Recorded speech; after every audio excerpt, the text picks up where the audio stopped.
Hold up, why do they doubt the kid? I'm about to prove them all wrong again. I got a low tolerance, cause they don't even know what the problem is. It's me. You waiting on the boy to fail, then hold your breath and face your death. Cause you play a roulette with each step I progress, no less. Go ahead and place your bet. Welcome back, y'all. This is the Miscellaneous Minds Podcast. I'm your host, Jesus Dinero, here with my co-host, Puma El Gato. What do we got going on tonight, my man? Rolly Romero alleging that Turki Al-Sheikh fucked him over. Let's talk about it. So, as you guys all saw, and I'm sure you were shocked just as much as we were, Rolly Romero took the dub over Ryan Garcia. Again, we didn't see it coming. We got to pick Ryan. A number of people didn't see it coming. I mean, the odds makers didn't see it coming because if you bet on Rolly, oh man, you made some money that night. Now, we could sit here and talk about why it happened, so on and so forth. Again, it is what it is. It happened. Let's accept it. Let's give Rolly his props. We talked about the redemption arc of Rolly. We talked about a number of different things, but what we're really here to talk about is a video that Rolly put out, basically saying that Turki Al-Sheikh, or basically the people that were setting up the fight, which again is Turki Al-Sheikh, basically screwed him over. He basically said that they didn't give him no per diem, that it messed up his gloves, they didn't have a hotel room for him. And listen, I'm gonna keep it a buck here. I told my brother here, I'm gonna keep it a buck as far as the reality of the circumstance. So, because of the way that we did our initial video when we went over the fight card, we were counting Rolly out.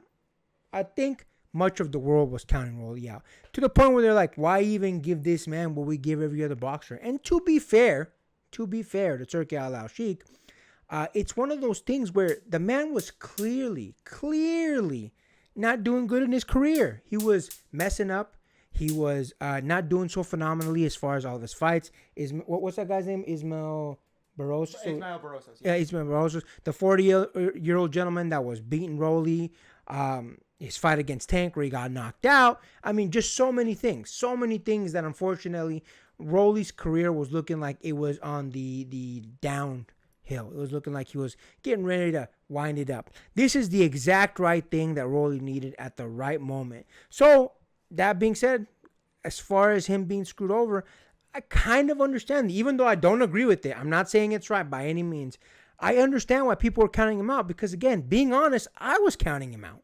So I'm glad that Rolly got all of us to shut the hell up because he did his thing in there. He knocked Ryan down in the second round, and then from then on, he took over the fight. You know, whether it was because, as Rolly said in the video, you know, he cracked Ryan once, and Ryan understood, man, I don't want to get cracked again. And then from then on, it was just, you know, let's save my ass until the end of the fight. Or because, you know, Ryan just couldn't find his rhythm, couldn't find this, couldn't find whatever it is he found. Rolly ended up obviously winning the fight. So, again, I'm not saying it's right. I'm not saying it should be done. I'm saying I get it, but put some respect on Rolly's name, man, because the man has shown us he's the man. And now, as you said in the video, multiple times, he's a 3-time champion. What do you think about that, my man? Listen, I think there is a different expectation from when an audience has an expectation of a fighter versus the actual promoter himself having an expectation. I understand from a business from an audience perspective, a lot of us counting out Rolly Romero, and even Turki can have his opinions all he wants. At the end of the day, are you being fair to your fighters as a promoter as you have been? And if what Rolly is alleging in this video, it looks like they were tipping the scales a little bit because we were on the road to Devin versus Ryan rematch. Because you got to think about this. Devin and Ryan both had a match on this ring card, and they were writing a lot on the advertisement on the fact that we have Ryan and Devin on the same card. Ooh, we might have a little bit of a heated argument going on. We already saw that they were having heated arguments on the press conference. Both of these men weren't really talking too much about their respective opponents. Devin was really talking about Jose Ramirez like that. Ryan wasn't really talking as much smack to Rolly Romero at that press conference. Where was most of that heat coming from? It was Ryan and Devin focusing on each other. They knew it was that much more clicks that were going to be getting at that press conference because Devin and Ryan were both going to be at the press conference. Not Ryan and Rolly, not Devin and Jose Ramirez. Devin and Ryan was going to be the main part of that press conference that people were going to be putting their eyes on. Now, it would be fair to say, at least from what Rolly was alleging, that Turki Al-Sheikh might have had a lot riding on the results of this Ryan and Devin match, especially considering that the WBA welterweight title was on the line.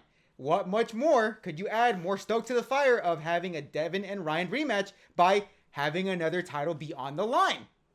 Now, there's a couple things about this if we're going to be absolutely fair, is there would be a lot more smoke coming from this fire if Jose Ramirez was also alleging the same thing and saying that he could make the argument that Devin was at least trying to be a little bit more safe and having the judges be called in Devin's favor because they have a lot riding on this fight and they're trying to sell the rematch between Devin and Ryan a lot more. So Jose Ramirez, you're going to have to take a dive.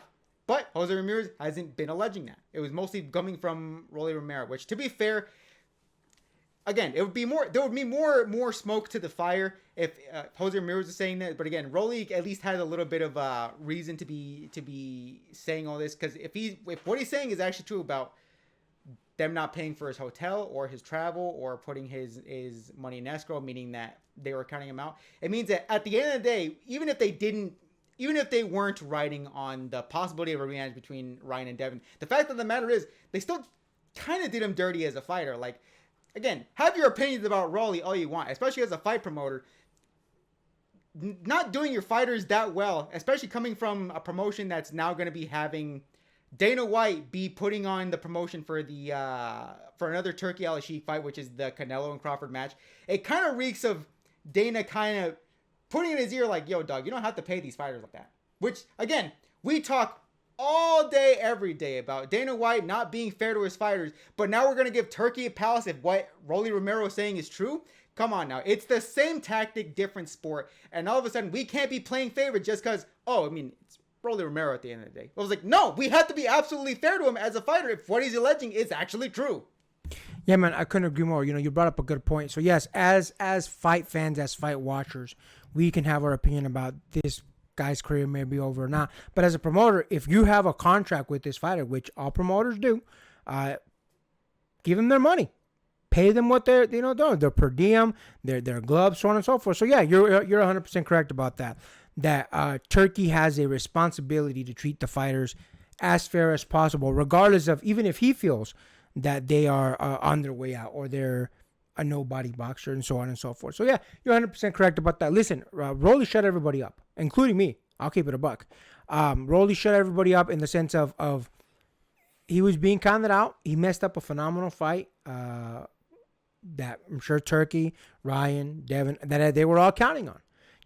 Devin cruised to a very safe, very boring win, and he did his job. He got the dub to fight Ryan Garcia in the later half of this year. Rolly disrupted everything by beating Ryan. So, we'll see what happens, man.